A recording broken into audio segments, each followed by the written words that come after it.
Welcome back. Today I'm going to be reading Star Wars. Yesterday it was Speed Racer. And let's go ahead and open up this book. Star Wars, The Battle of Jakku. So, Star Wars. I'm going to go through a little bit of the intro. So just listen and pay attention. Past is prolonged. The legacy of Veni, the moon of death. Let's go on and start this comic book.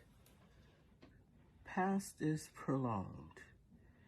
Alex is a writer, Phil is the artist, and the VC's Clayton Cowles is the letterer. It starts. A former Imperial space station near the planet Maldron. Your call was urgent, Catchin. I came all this way out to the desert Hus, thinking that I'd get a deal.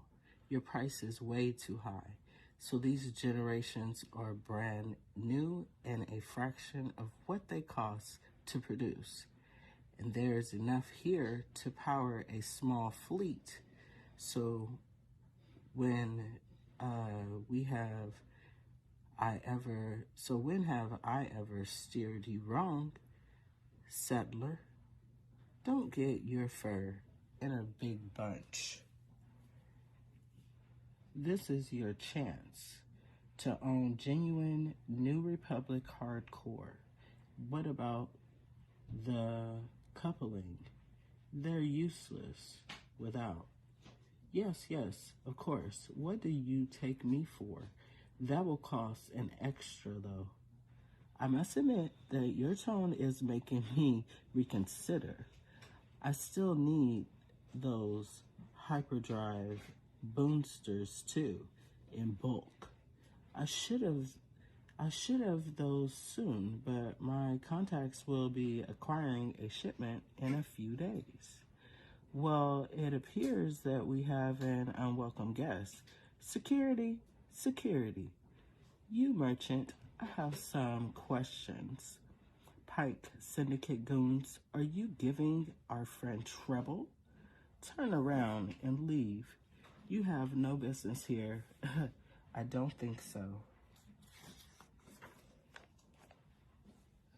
This is an insert, but the Empire hasn't fallen yet for Star Wars, featuring the first comic of the 21st century to sell over 1 million copies. Shout out to the Star Wars. Saw them at Comic-Con. Very great participation and very good outfits. Shoom, that hardware your friend is selling comes from a raid on New Republic trading vessels on the Ruma route near Sulis. A handful of ships destroyed, dozens of innocent traders were slaughtered. Enough. The lives of New Republic citizens is my business.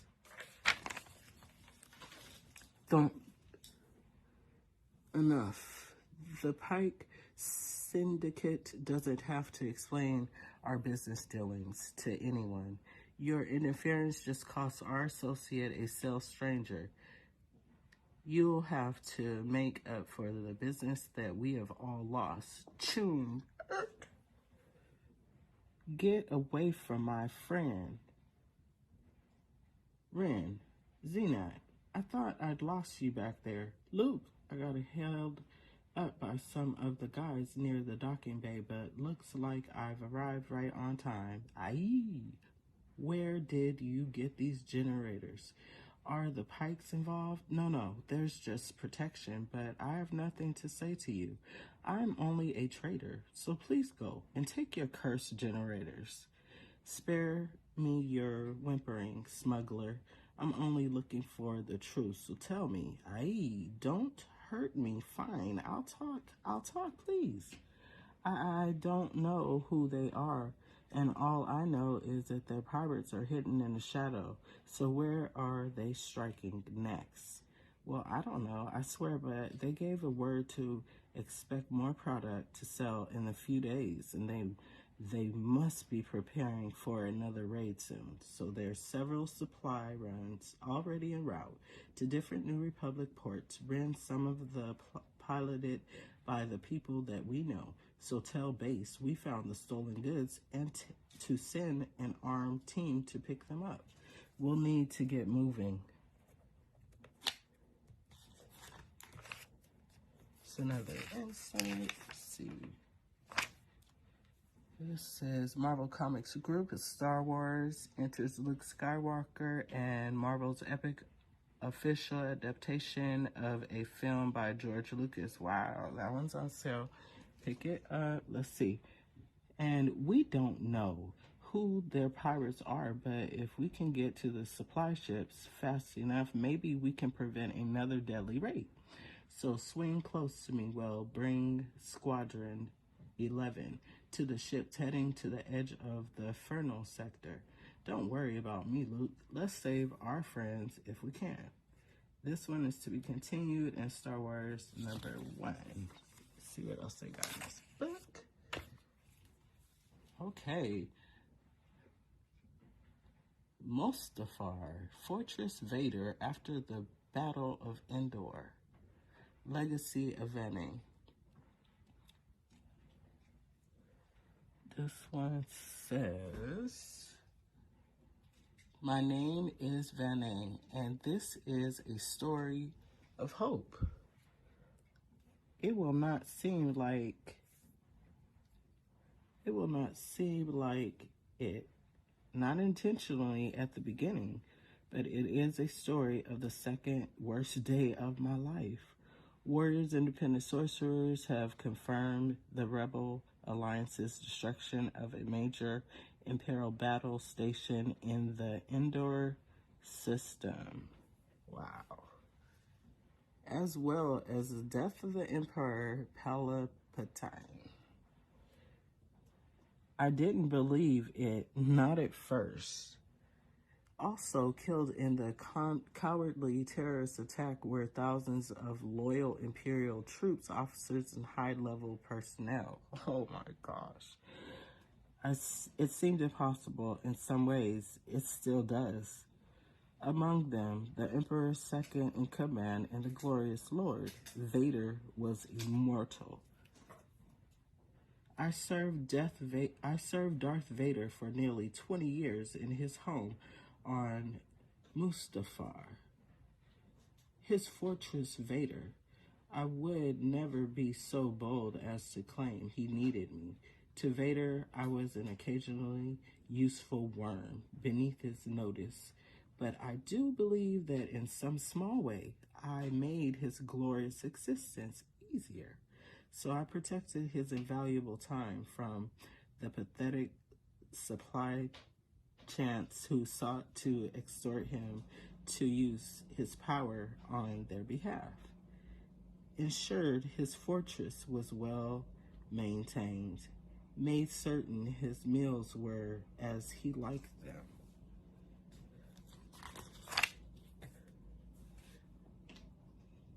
Defended his treasures from interlopers and the thieves. I was one of the few people allowed near him when he was vulnerable. Not that he was ever particularly vulnerable, but I was not a perfect servant, and there were times Lord Vader saw fit to discipline me.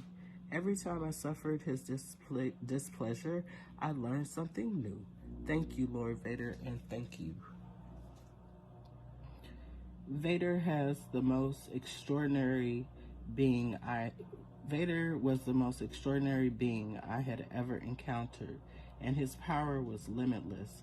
So you will understand when I tell you that I took reports of his demise with a good deal of skepticism.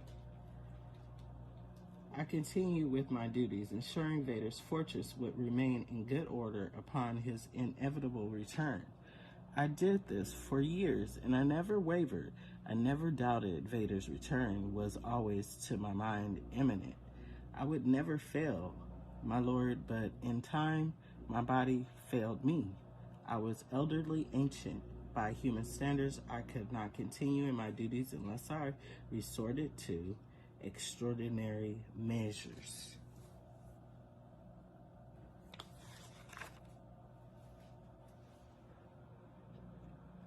I remade myself, just as my master had long ago.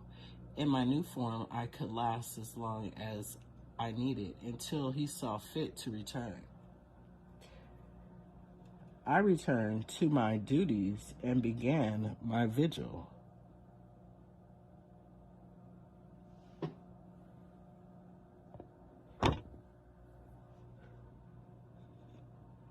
Anew, but in time, even I had to acknowledge the passage of time, and in the 30 years since the Lord Vader's alleged demise, I heard no reports of his presence, no plausible rumors. If he lived, I'd like to think that he would have reached out and made some effort to, and well, he did not.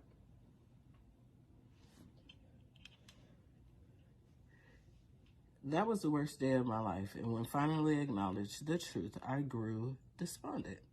So, service, service to the Lord Vader was all that gave my life meaning. I searched the holiness fields in, incessantly, hoping I was wrong. For some evidence of Vader's continued presence, I found nothing until one day I did. Not Darth Vader, but perhaps another path.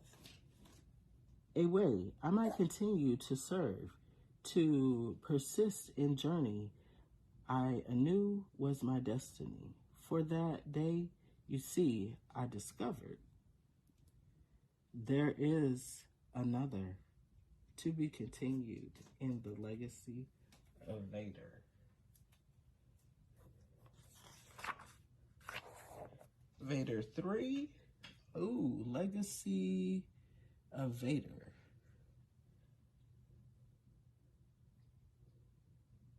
The moon of Kashar, outside the jurisdiction of the Galactic Republic. The moon of death. Corliss Wrath, Shadow Manor above him. Interesting name for a mysterious shadow assassin. He's certainly mysterious. Tinsu, I grant you that, and I will admit that he has something of a Tinsu ruin, a Padawan learner, and a future legend. Qui-Gon Jinn, Maverick of Jedi. But as assassins go, he's been particularly unsuccessful with regard to me. Actually, I was referring to, sorry, it was in bad taste. No offense is taken, but now I expect every Jedi in the temple back on Coruscant knows what the Force revealed. That Corliss Wrath is fated to kill me. Jin, you think Kenobi's vision is wrong? I trust Obi-Wan and I trust the Force, but I also trust in myself, and I simply don't believe it's my fate to die at the hands of a man I've never met and knowing nothing about. In any case, I'm hopeful your contact can at least provide some information to make this stranger a bit less mysterious. Speaking of,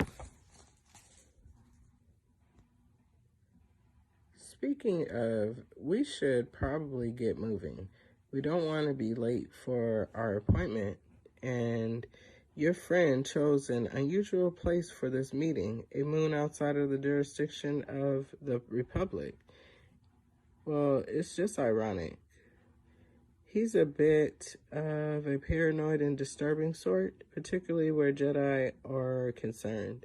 How so? To feel safer on a moon with the most cutthroats and killers of this side of Mars, Shada died. One would have to be the most vicious and criminals to survive more than 10 minutes in this place. Like, really? Why, thank you. You timed that particularly well. And credits all now. What? Is this robbery? Credits all now. If that's the case, oh boy, have I got some bad news for you. Jedi, you shouldn't be there. And I know running into the Jedi on the moon outside of the Republic jurisdiction, that's just bad luck. For you, perhaps we'll take those shiny little sabers off your smoking corpses. I'm sorry, but I just have to ask, are you actually that diluted? Translated from Rodian. Well, you had to ask. It was rhetorical. Shack. Phew, phew. We don't have time for this. Agreed. I trust you have something more expedient in mind. Always. This fighting has worn you out, and you are very tired and want to lie down. You know, I'm pretty tired. Want to lie down. An unusual technique. I've never seen it before. Clever. I sense a great future in store for you. Tends to run. Probably because I just made it up. Thanks. But let's move while a fun distraction. I'm afraid it's... Well, this has just made us late, and I take it that's a Quant Garva, my informant. Turns out he wasn't paranoid or distrusting enough. These wounds, they appear to be consistent with the energy-edged blades I've seen Wrath use, and he knew we were trying to learn more about him. Yes, he's always one step ahead. And the nature of his vendetta against me remains unclear. After all, I've never even met him before. Qui-Gon. I don't know why he's seeking vengeance. To be continued in Jedi Knights number 3.